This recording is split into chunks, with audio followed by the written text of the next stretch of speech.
Olá pessoal, tudo bem com vocês? Sou o professor Natal. Hoje nós iremos ministrar uma aula sobre modelos atômicos, tá? Antes quero agradecer a você que entrou no meu canal, que participou, que se inscreveu, que deixou o seu joinha. Muito obrigado de coração. Continue assistindo, continue contribuindo, continue divulgando, tá? O canal. E muito obrigado, tá pessoal? A aula de hoje eu preparei de uma forma bem tranquila, como sempre nas outras aulas também. Preparei uma aula bem diferente, bem simples, uma linguagem tranquila. E a de hoje também, as figuras eu tentei colocar de um modo bem fácil para você entender, tá? Quando a gente fala de modelo atômico, a gente está falando de átomo, tá? O que é átomo? Eu peguei uma ideia bem legal de um livro que diz assim: você vai pegar um prego, por exemplo. Todo mundo conhece um prego, né? Você corta esse prego em pedaços pequenos, vai dividindo em pedaços pequenos, né? Passa esses pedaços no esmeril, por exemplo. Você vai ter limalha, que é uma parte do ferro menor ainda. Daí você vai chegar a um ponto que você vai ter a limalha muito pequena, as partículas muito pequenas, ao ponto de você ter que olhar no microscópio, né? Você vai pegar uma peça dessa, uma partícula. Essa partícula minúscula que você vai encontrar seria o átomo do ferro, do objeto do ferro, né? Estamos falando do prego, tá? Nesse modelo de hoje, nossa aula de hoje, nós iremos falar sobre o modelo atômico de Dalton, modelo atômico de Thomson, modelo atômico de Bohr e modelo atômico de Rutherford, tá? Quando a gente fala de átomo, a gente vai percebendo que dentro do átomo você tem elétrons, você tem prótons e você tem nêutrons. Os elétrons, geralmente ficam girando em órbita, tá? No núcleo, dentro do átomo, você tem prótons e você tem nêutrons, tá? Geralmente o átomo a gente pode falar assim, que é a menor partícula, tá? Capaz de identificar o elemento químico e participar de uma reação química. Então, de novo, você vai sempre pensar, você tem um átomo, nas partes externas, em órbita, você tem os elétrons girando, no núcleo você tem prótons e nêutrons, tudo bem? Átomo dos gregos.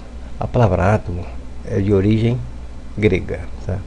Se a gente dividir, então você tem o A significa não, tomo, você significa divisão, ou seja, o átomo não se divide, tá? Demócrito e Leucipo, Demócrito 420 anos antes de Cristo e Leucipo 450 anos antes de Cristo já afirmavam que a matéria ela é constituída de pequenas partículas, a qual eles denominaram átomos, tá? Lógico que foi uma base sem experimento, né? Uma base no modelo filosófico, tá? Átomo atômico de Dalton, 1803.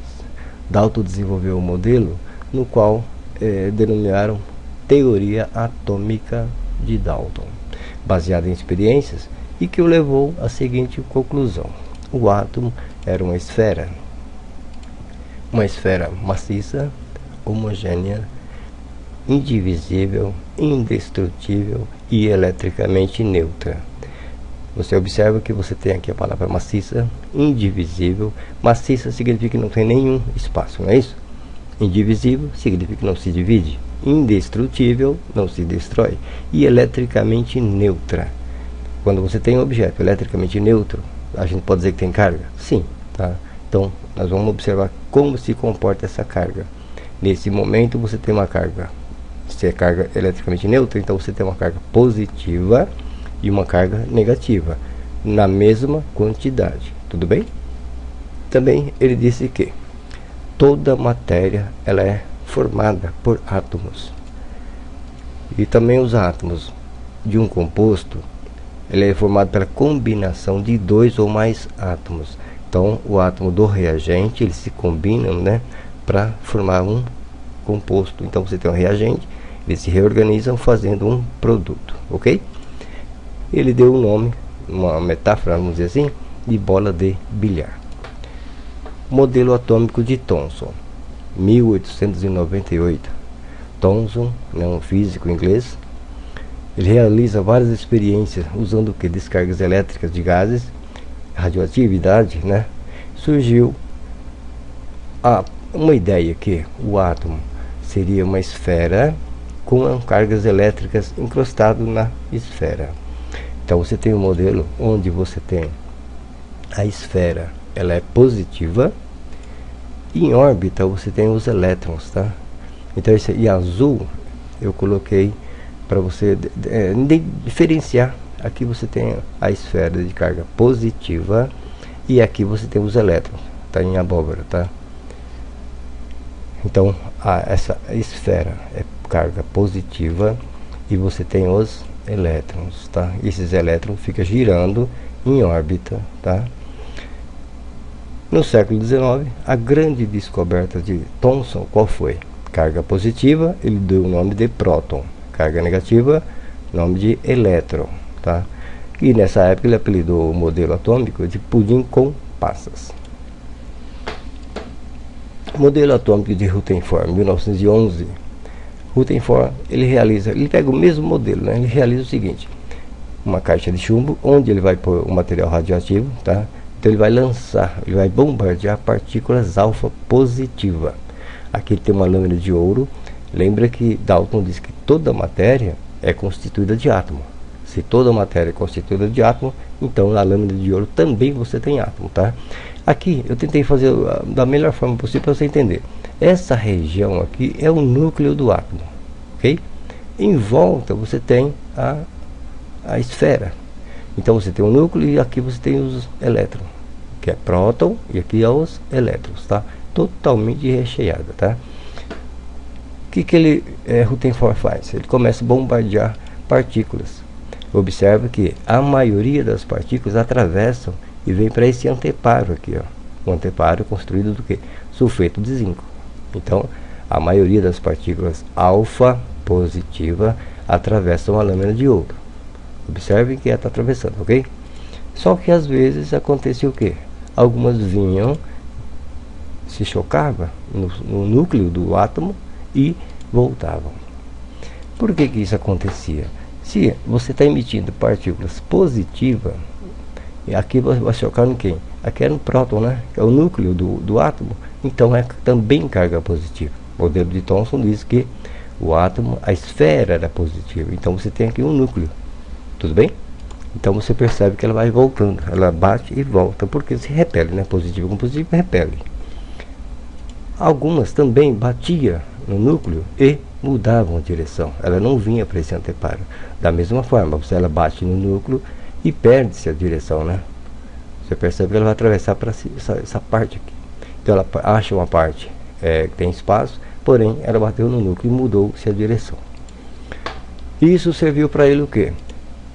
Determinar que a maioria das partículas elas atravessam a lâmina de ouro. Então, e poucas partículas eram desviadas. Lembra-se que a maioria atravessavam porque tinha espaços vazios. Poucas atravessavam porque chocavam no núcleo. Isso permitiu a Rutherford determinar o quê? Que havia espaços na esfera dos átomos de ouro. As partículas alfa que sofriam desvio porque elas colidem, né, no núcleo do átomo. Então o átomo por cargas positivas com carga positiva do próton, então ela se repele, ok? A lâmina de ouro, ele fez uma comparação com uma peneira, né? Então tinha muitos espaços, né? Depois você tem o modelo atômico de Bohr, 1913. Bohr, ele aperfeiçoa esse modelo de Rutherford e estabeleceu o seguinte postulado. Observe que ele acha que você tem aqui um núcleo e, como eu disse antes, aqui você tem elétrons girando, tá?